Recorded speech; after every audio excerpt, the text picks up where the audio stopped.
un segmento extra especial. Por primera vez en 20 años, el Dr. Dyer nos hablará del suceso profundo y muy personal que transformó su vida.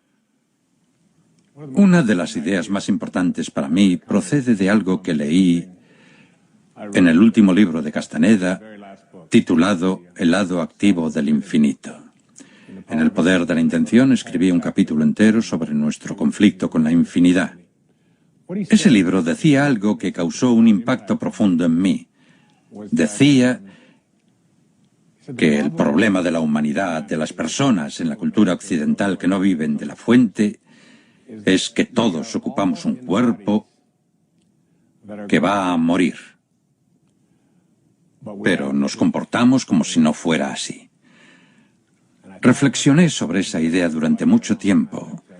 Él decía que cuando actúas como si tu cuerpo no fuera a morir, vives en el lado inactivo del infinito. Nuestro objetivo al conectar con la intención es pasarnos al lado activo del infinito. El lado activo del infinito es el lugar donde reconocemos nuestra naturaleza infinita.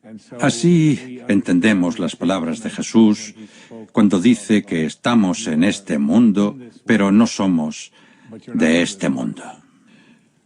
Casi todos creemos que estamos en este mundo y también que somos de este mundo, pero no podemos ir más allá de esta idea. Descubrir y comprender nuestra naturaleza infinita es una de las cosas más difíciles, pero una vez que lo captas, lo captas.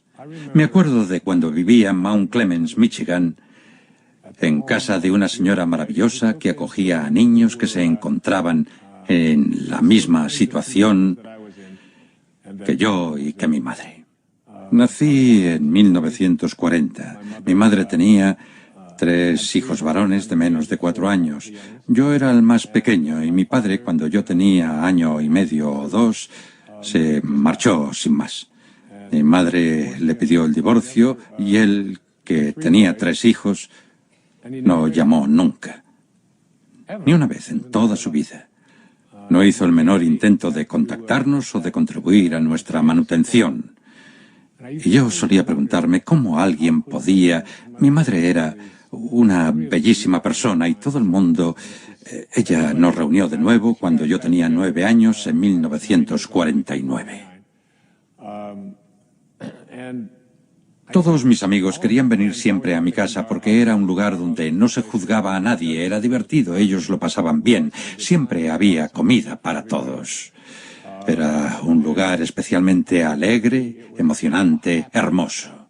Siempre me preguntaba cómo un hombre había podido abandonar a una mujer con 3 hijos de menos de 4 años cuando era perfectamente capaz de quedarse a trabajar. Eran tiempos de guerra y todo eso, y él pasó varios años de su vida en la cárcel.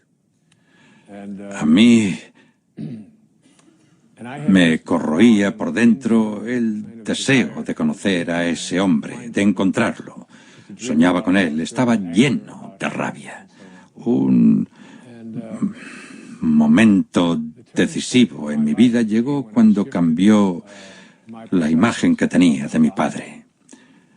Yo no sabía de él más que su nombre. Se llamaba Melvin Lyle Dyer. Sé que nació en 1914.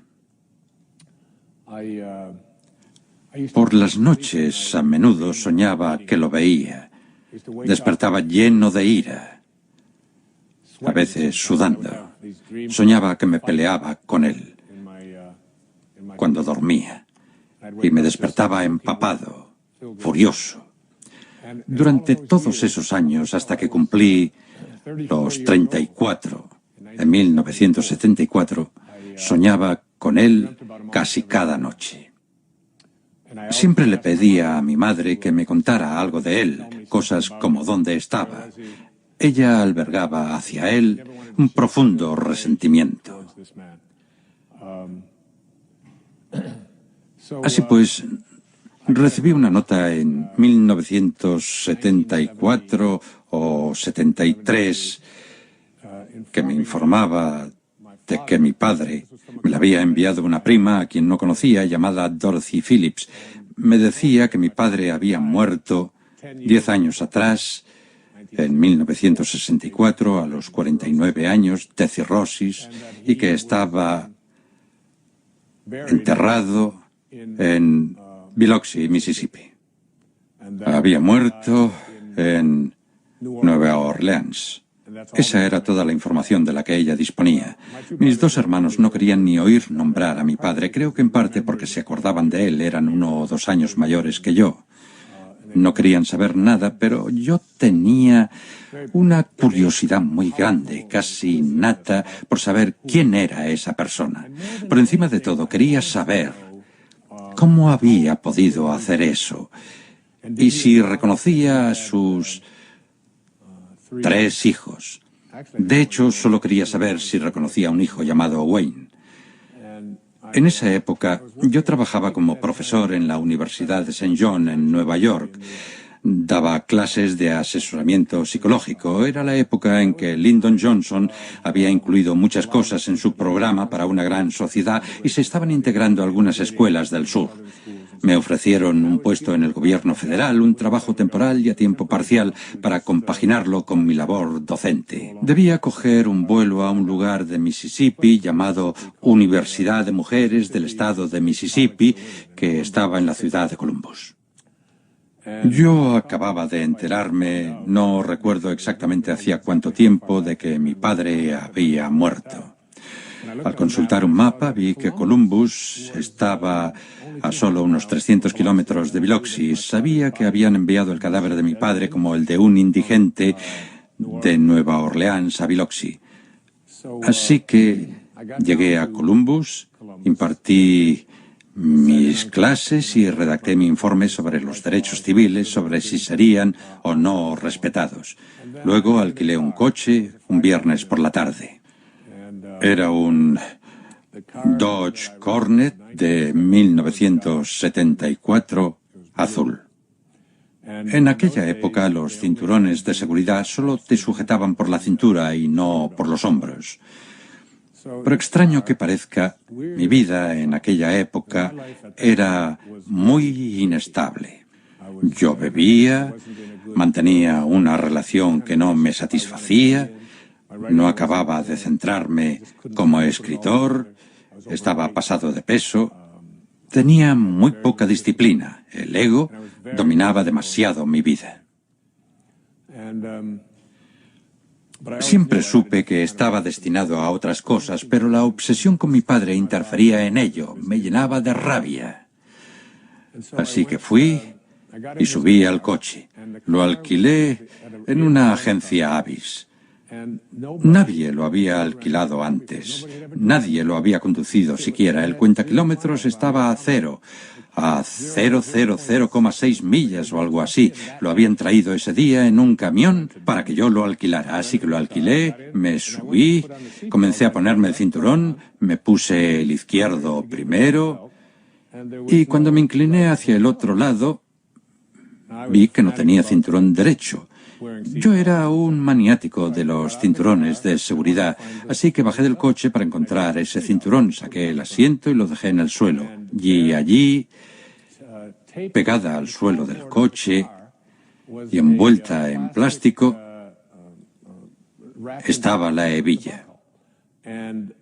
Había una goma elástica alrededor y el paquete estaba pegado con cinta adhesiva al suelo del coche. Supongo que para evitar que rajara la tapicería, así que lo saqué, le quité la goma elástica, lo desenvolví, coloqué el asiento en su sitio y me disponía a poner la hebilla cuando descubrí que dentro había una tarjeta de visita. En aquel coche nuevo, sin estrenar, eché un vistazo a la tarjeta y decía: Pensión Candlelight, Biloxi, Mississippi. En el dorso había un mapa impreso con indicaciones para llegar a la pensión. Entonces tuve uno de esos breves momentos de extrañeza y pensé, ¡qué raro! Pero no le di mayor importancia, supuse que era de alguien de la fábrica y me la guardé en el bolsillo. Pero quería ir a Biloxi, así que conduje hasta ahí esa tarde de viernes aproximadamente finales de agosto y llegué a las afueras de Biloxi. Pasé el letrero "Bienvenido a Biloxi" y vi una gasolinera. Me detuve en la gasolinera, donde había una cabina de teléfono con unas páginas amarillas, y busqué la sección de cementerios. Era mi única pista. Había 3 números, 2 impresos con letras grandes y uno con letra más pequeña. Así que llamé a los 2 primeros. Nadie contestó en el primero. No había nadie en el cementerio. El segundo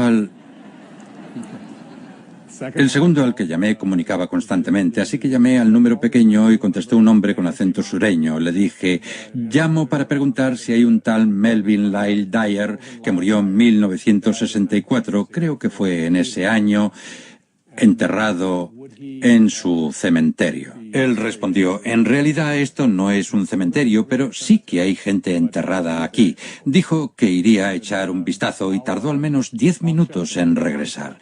Se puso al teléfono mientras rebuscaba en una caja de Coca-Cola, que es donde se archivaban los papeles en Mississippi en ese entonces. Entonces dijo: he encontrado el registro de su padre, lo enterraron aquí en 1964. Yo le dije: he venido de viaje, llevo buscando a mi padre toda mi vida, me gustaría visitar su tumba. Él replicó: no es realmente un cementerio, su padre está enterrado en el terreno de la pensión Canlight. Es una historia verídica. Así que me llevé la mano al bolsillo y dije: tengo un mapa. Conduje hasta aquel pequeño terreno. Fue un momento decisivo en mi vida en el que empecé a creer en el lado activo del infinito. Me acerqué a una marca que había en el suelo. Ni siquiera había lápida, solo una marca en el suelo que decía Melvin Lyle Dyer.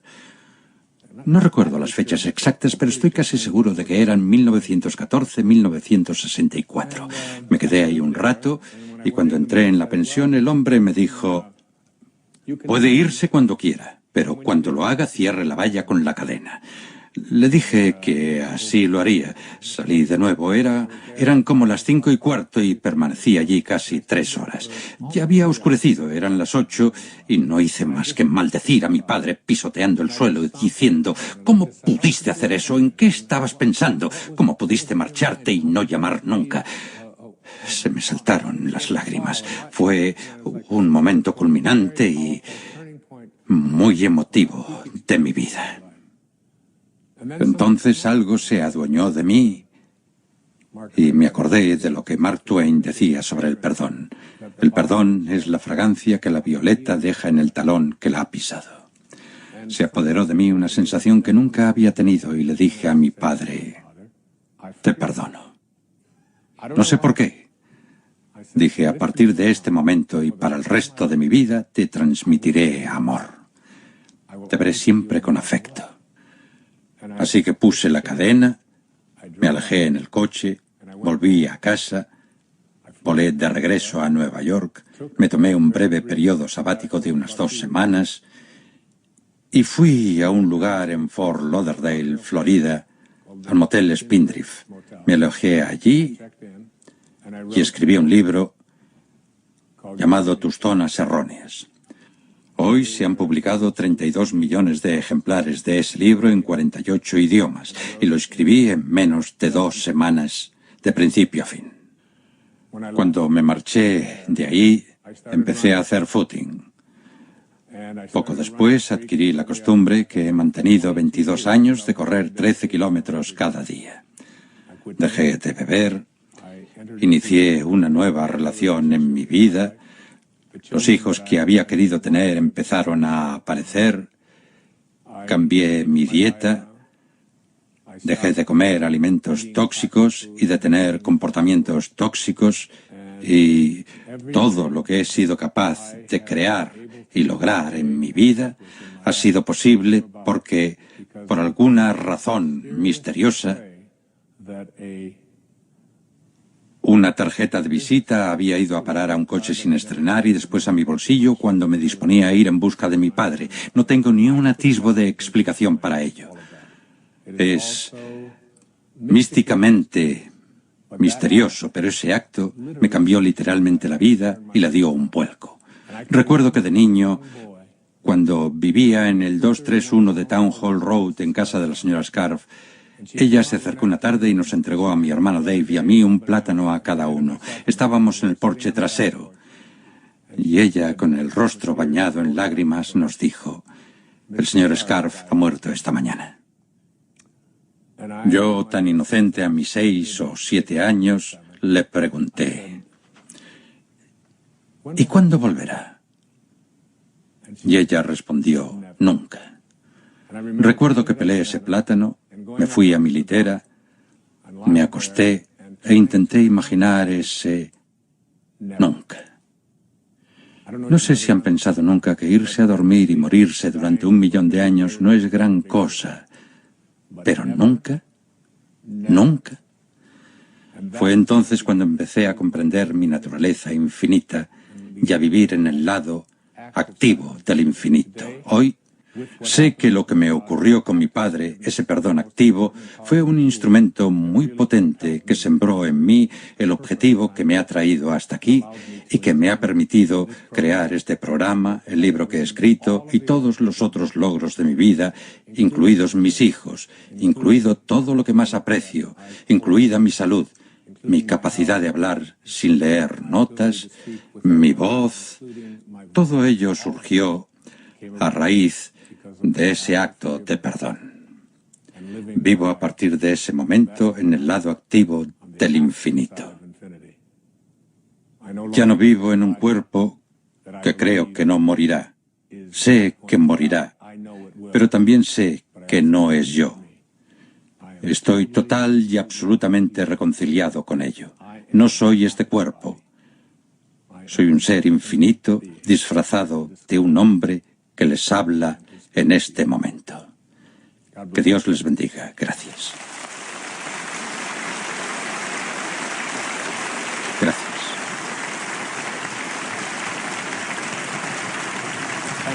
Gracias. Muchas gracias.